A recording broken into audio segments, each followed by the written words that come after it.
He thinks I'm going to like this town. Finger licking good. Blended Canadian. The only whiskey is Irish whiskey. Welcome back to SledgeHammer Horror, guys. I am Ken Sledge, and let's talk horror. Now, today, me lads and laddies, I don't know how you say it, I am so excited to let you know I am joined by the owner-operator of Slasher Sauces, Jesse Andrus. Jesse, how you doing, man? I'm doing fantastic. Thank you so much. Happy St. Patrick's Day. You as well, my friend. This will premiere a little later, but what a perfect episode to film today. So Jesse also, besides doing Slasher Sauces, he also is worked in film for years, over 13 years now. Being an editor and sound designer, he's worked in all sorts of genres, from features and shorts, documentaries, promotionals, commercials, just the works, man. But before we talk about that, I want to talk about one of my favorite things in the world right now. I want to talk about Slasher Sauces. At this moment in 2021, you have 5 different sauces. My personal favorite, the Sawyer Family Brew. But what can you tell the people that haven't tried or haven't heard of you yet about your sauces? Well, Slasher Sauces started during the global pandemic of 2020. And so we were, it started from like straight boredom. I had nothing, unemployed, doing all this stuff. Well, kind of unemployed, kind of whatever, but still like just super, super bored and like just wanted to do something extra. Couldn't go outside, couldn't do whatever. So I was like, you know what? Like I've always wanted to do hot sauces. Like as a kid, like I used to do hot sauce like crazy all the time, pour on everything, and my taste buds would just be like on fire. And I was like, I want to try and grow my own stuff. So here in Chicago, we had a little rooftop garden that we started growing little jalapeno peppers in it. And then I was like, let's try and match that together and try and figure things out. And like messed up a ton of batches, had to ruin those, had to go buy some at Cermak. And I was like, this is all garbage. But I found a good recipe. I started concocting, started doing stuff. And the first one we had was Green Inferno. And Green Inferno was the absolute most mild, which is really funny because I was thinking like hot sauce, it'll just kick you in the ass all the time, kick you in the butt. And it's like, no, not this one. This one is like super, super, super great on eggs and stuff. It's very mild. It's good for beginners and stuff. But like that was the first one. And then it became over time, like my girlfriend and my roommate were like, oh, have you tried this? Oh, we're going to be cooking this in like a couple weeks and stuff. We're going to be having a feast here. And I was like, oh, let's try this. So got really, really lucky. First time batches for a lot of them, like the flavor was on point. I was like, I'm not changing a thing. This is great. But none of them, which is good, none of them are like shoot down your throat, make you like cry and stuff like that, because like I'm a huge supporter of like flavor in your food.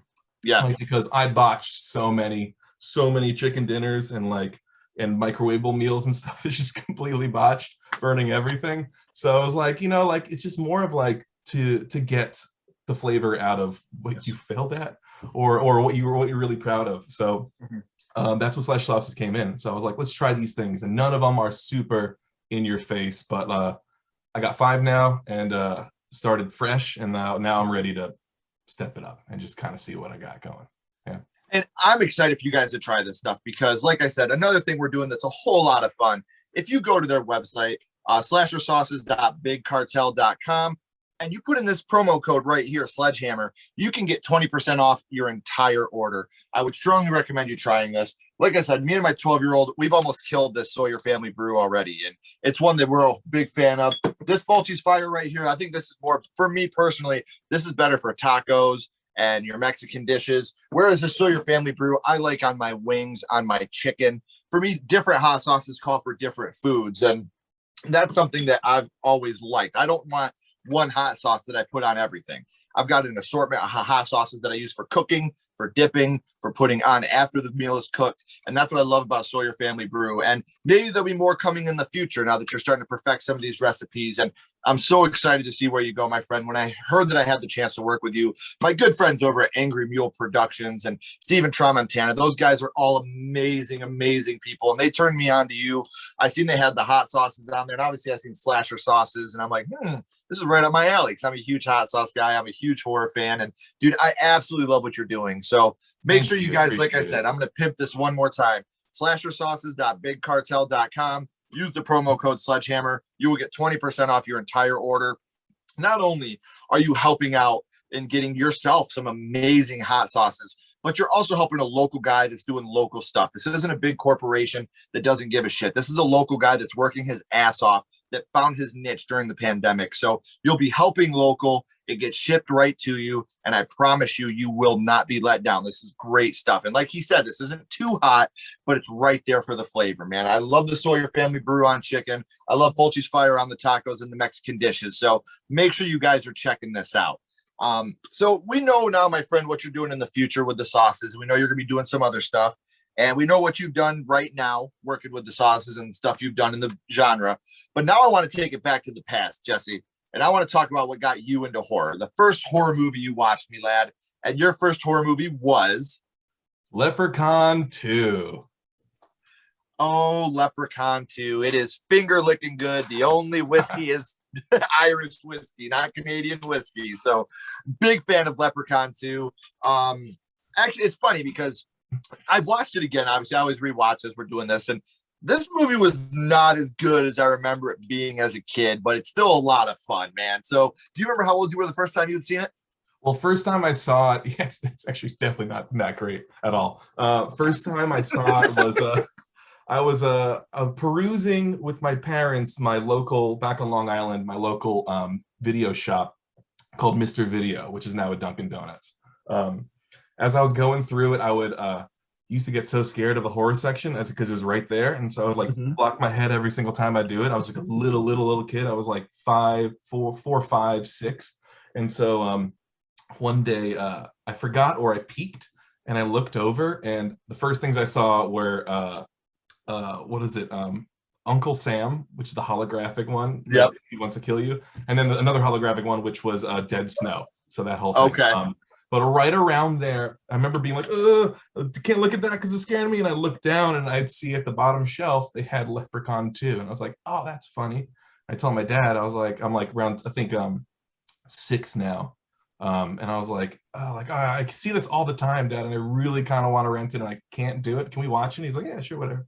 Like he showed me like the old classics and whatever like that, but still it was more of like this was the one movie that I wanted to watch. I was like, I want to see this. This looks funny as all get up. And I was like maybe I can handle it. Yeah. And then that's how old I was, 6 when I first saw it. Yeah. It's awesome, man. It's so funny that you just brought that up, because I'm sorry for the repeat watchers that hear me say this often, but I grew up in a video store, man. That's what I did. I grew up, my parents owned one. And that was our YouTube, man. Walking through and looking at the front covers. That's how we decided what we were going to watch. Just, you had to make your cover art pop back in the 80s, 90s, because that was how you decided what you were going to watch. You didn't have YouTube where you could just go watch trailers whenever you wanted. So it's amazing to know that that's what turns you on to Leprechaun 2, was your YouTube right there, man. That's so cool to me. Yeah, just peeking through my fingers. Yes. Yeah, that was awesome. We know you were about 6 years old, which was a fortnight ago. Do you remember which scene affected you the most? Yeah, and it actually wasn't any sort of gore or scary stuff. And like as I remembered, like I don't remember any of the gore or any of the horror. My brain probably just blocked it out as a little kid because like I slept with a nightlight. I was a little baby. But what stuck out to me was the eeriness of Tony Cox. Now Tony Cox was the African American leprechaun that was in that movie and stuff, and he's on like Bad Santa. He's in like a bunch of stuff. He's like Spaceballs, Me, Myself, and Irene, all these things like that. He was just bit parts in. So when our main character, Cody, goes and runs from the leprechaun in this bar, he hears these like little footsteps coming through, and he like freaks out and hides behind in the urinal. And then we're thinking, here's the big reveal of like Warwick Davis just coming over, but it's Tony Cox. And what was so interesting about it, what stuck with me, was the way that his face was exactly. And I like recently looked it up, all the stuff, and a lot of people were troubled by this too. So I was like, oh, okay, I guess I'm not alone. But his eyes are bugging, and he goes like, "Go, man, want me gold?" And just like staring directly at the camera. And I think what's terrifying is that there's no music, there's no sound effects. It's just this uncomfortable moment with our lead actor and Tony Cox looking at him, and he slowly walks up next to him, and he's like, hands him a gold, and he's like, "Here, it's real milk chocolate." And like that, I just lost it. I was like, "Oh, it's the funniest thing ever. He thought it was a leprechaun. I got duped." That was my favorite scene. to the point where it went down. I was like, I like this guy way better than the Leprechaun because he's Right. funny. He has gold tooth and he's all eyes and stuff. But what made me further love that scene and remember the movie was after the Leprechaun starts drinking and stuff. After our like the guy was like just like tricking him with whiskey and stuff like that and making him drink. The Leprechaun was getting all dizzy and stuff, and everyone left the bar except for Tony Cox, the African American Leprechaun, and a Leprechaun. And the Leprechaun, and Tony Cox looks at the Leprechaun and goes, "You're my hero, homie. I'm 5,000," and walks away. And I was like, "What?" And as a kid, I'm like, "Ha! I love the chocolate scene." It's like, what's 5,000? And it stuck with me for years and years and years until like someone said like, "Yo, I'm Audi 5,000," and I was like, "God, Leprechaun 2!" And they're like, "What?" And I was like, "No, 5,000." This whole time. This whole time I had no idea, but I kept saying to my mom too, like I was like, "All right, mom, like I'm 5,000." Like I had no idea what it meant. Like as a kid too, growing up, I was like, I'm at school and be like, "Okay, here's my grades. I'm 5,000," and like just repeated it. Yeah, so I was like, so I love the Tony Cox character in the movie like way more than anything else. Didn't remember anything until I watched it again last night. I was like, oh yeah, okay, this is kind of fun. But man, Yes, Tony Cox killed it. Yeah. So, and it's funny because he ends up being a very important character in the movie because of what happens with his gold coin later on in the film. So he ends up being a pretty big part of the movie. When you're sitting in conversation, having a beer, and someone brings up Leprechaun 2, because that's what happens when we're all sitting around. What is the first thing that pops in your head when someone brings up Leprechaun 2? It's absolutely Yo Man Want Me Gold. It's real milk chocolate, but like still, that's the first thing that pops up, and then I gotta like dive deep into like, okay, yeah, you're right, it was a movie and it had go-karts and it had all this crazy horror stuff to it, but just goofy scenes, and I was like, that's what really stuck with me. Was the Yo homie, and then all the goofy scenes later once I started remembering it all. Yeah. You're talking about the I Want Me Gold and the go-karts. I love the I Want Me Gold mobile. Like that's actually Yeah, a go-kart. it says it on the side. Want Me Gold, which is like the shag back to and the horns and everything. Yes, Yeah. dude, it's so awesome. Goofy. So we talked about which scene affected you the most, and obviously you said that was your favorite scene as well. But I want to go a little darker on you here for a second, because there are some actually pretty decent kills in this movie. Oh, yeah. What was your favorite kill from Leprechaun 2? Oh, the absolutely where the I think his name is Ian or something, or he was the boyfriend. He was trying to get with our main character, Bridget.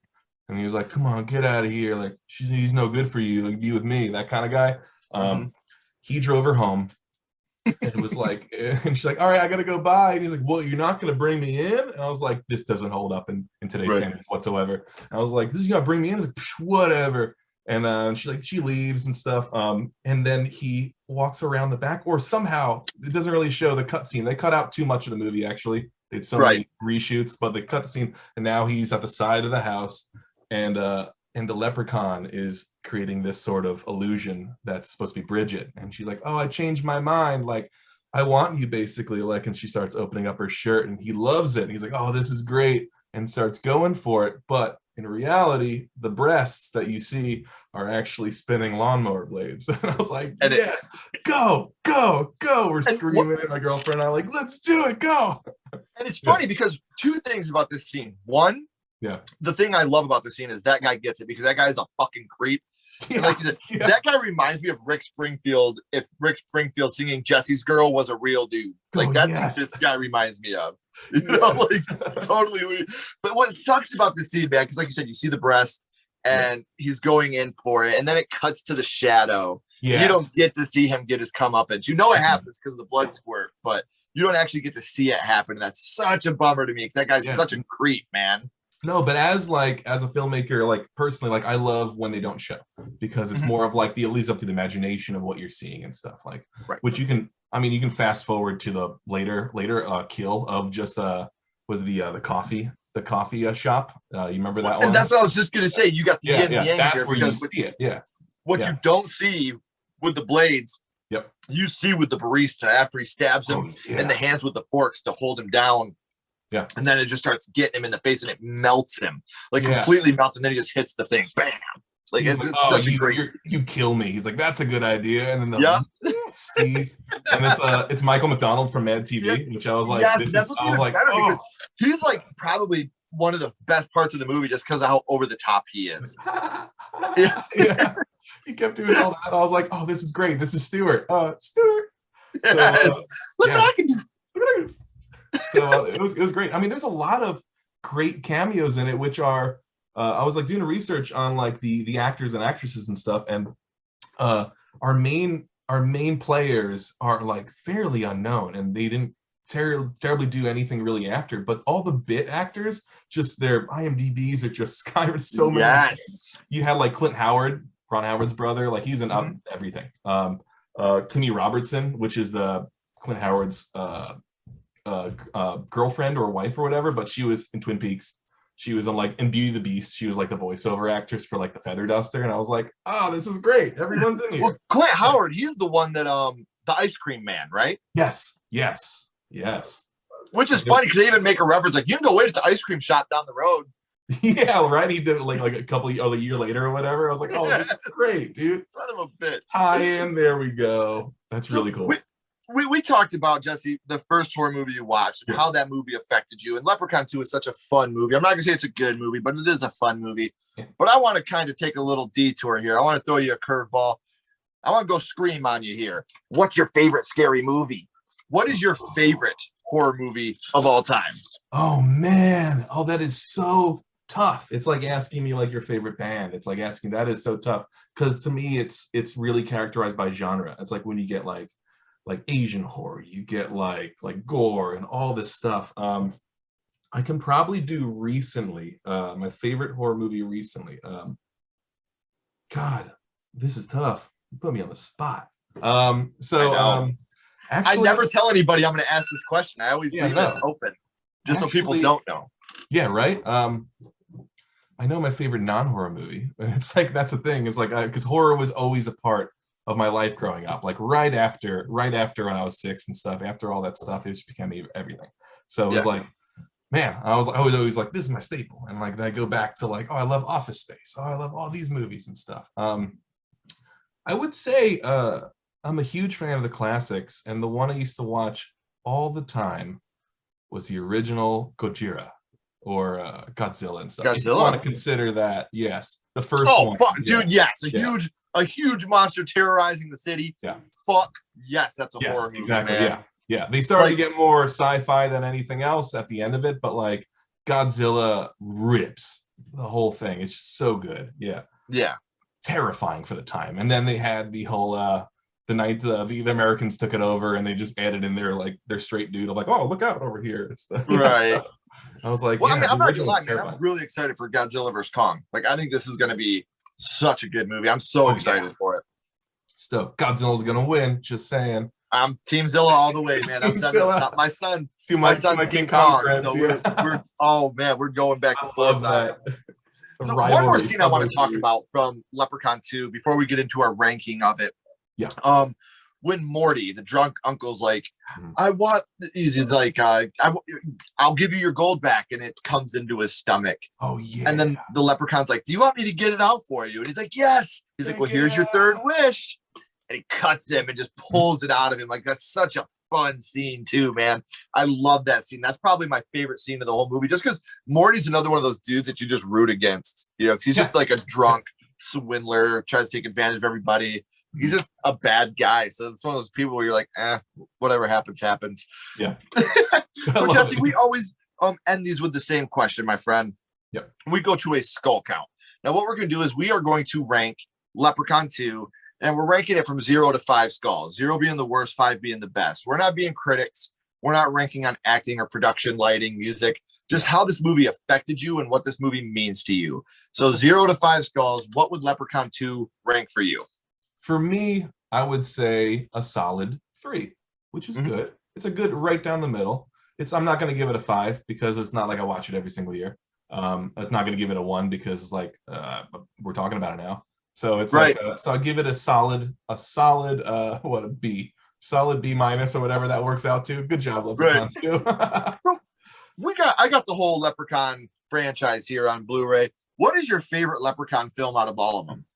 Out of all of them, I forgot the one. I think I was going through them last Halloween. Trying to remember back. I do a thing where it's all 31 horror movies, of course, and all thing, but it's you can't repeat it. So for 5 years you can't repeat, which makes you find new ones. So we did Leprechaun one year all the way through. I really enjoyed. I forgot what number it is, but it's the one where they're in Vegas. I thought that was kind of fun. Is that 3? Okay, cool. Yep. Yeah, I used to get 3 and 1 mixed up. Surprisingly, I'm not a huge fan of number 1. The first one, not a huge fan of it. Yeah. The characters in that movie suck. Yeah, Jennifer Aniston's first film. Yeah. Dude, like they're such bad, shitty characters, man. I agree with you. I like to. Yeah. 3 would probably be my favorite as well.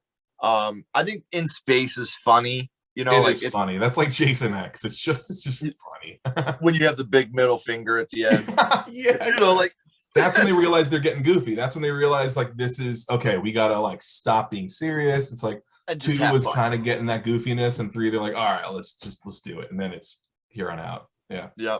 What's just crazy though, because with the last couple, that Leprechaun Origins and then the newest one that they had, they kind of went back serious again, and they're dark and scary, and I mean, kudos to them, man. Because like I said, the Leprechaun franchise has always stood up on its own, and it's only ever had one film or both. The first 2 were the only 2 that were ever in cinema.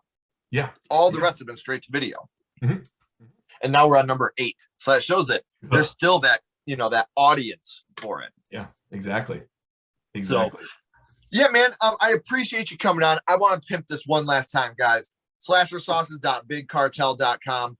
And right now you can get 20% off by using the promo code SledgeHammer. So make sure you guys are doing that. Again, I want to emphasize this so much. You are helping out a local person. He is a locally owned guy that is doing this all on his own. So you don't even got to type it in. I got the link in the description. All you got to type in is SledgeHammer, and then the rest, your address, and everything else is good to go. So Jesse, don't go anywhere. I got a couple more questions for you, my friend.